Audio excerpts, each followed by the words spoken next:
Hello. Since we started our channel 6 years ago, Vivian and I have found most of our success with videos about our past involvement, the cult from which we emerged, Jehovah's Witnesses.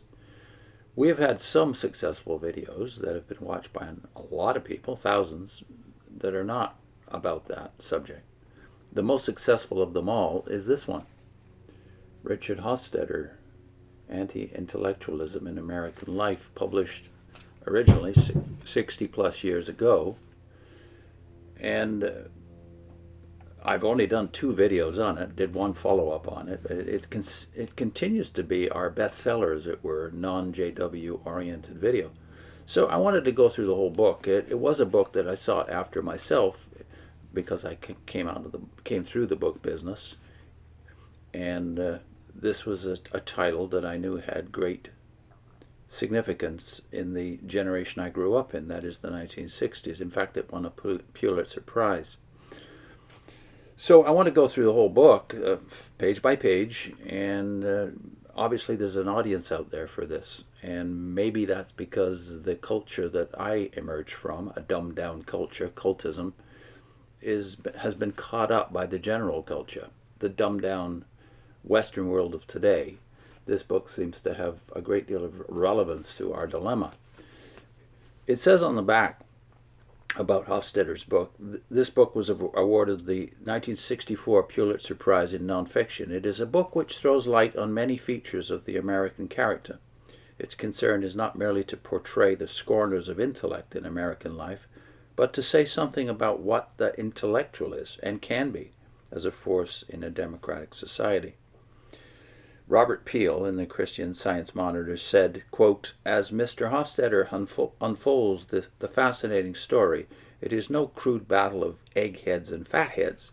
It is a rich, complex, shifting picture of the life of the mind in a society dominated by the ideal of practical success."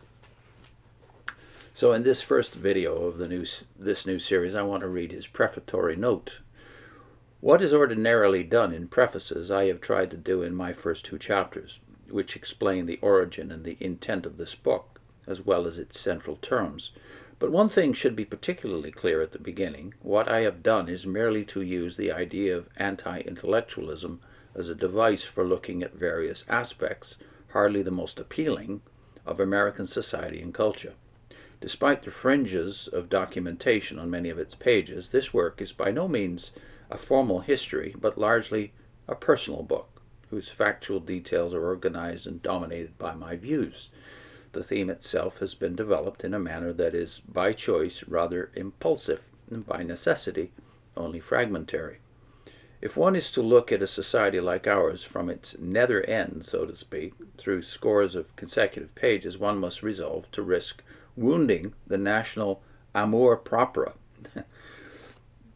although this can only divert attention from the business at hand, which is to shed a little light on our cultural problems. One must resolve still more firmly to run some slight risk of encouraging the canting and self-righteous anti-Americanism that in Europe today so commonly masquerades as well-informed criticism of this country. For all their bragging and their hypersensitivity, Americans are, if not the most self-critical, at least the most anxiously self-conscious people in the world, forever concerned about the inadequacy of something or other, their national morality, their national culture, their national purpose. This very uncertainty has given their intellectuals a critical function of special interest. The appropriation of some of this self-criticism by foreign ideologues for purposes that go beyond its original scope or intention is an inevitable hazard. But the possibility that a sound enterprise in self-correction may be overheard and misused is the poorest of reasons for suspending it. On this count, I admire the spirit of Emerson, who wrote, quote, "Let us honestly state the facts. Our America has a bad name for superficialness. Great men, great nations, have not been boasters and buffoons, but perceivers of the terror of life, and have manned themselves to face it." Next time, in his first chapter, he's going to be dealing with anti-intellectual in our time, that is, the generation of Kennedy. In fact, the book was published, of course, just before Kennedy was assassinated. I'll put in a link to another great American critic, and that's Harold Bloom, perhaps America's foremost literature critic of the last two generations. I read his book, American Religion, some years ago because of obviously my background, but also many people's background. The intellectualism that forms the subject of this book is, of course, wrapped up with the religious issue, the peculiar religion of America. Now, Harold Bloom has addressed that in his book, The American Religion, published about a generation after this one. So I'll put in a link to a video I did on Mr. Bloom's conclusions. See you next time.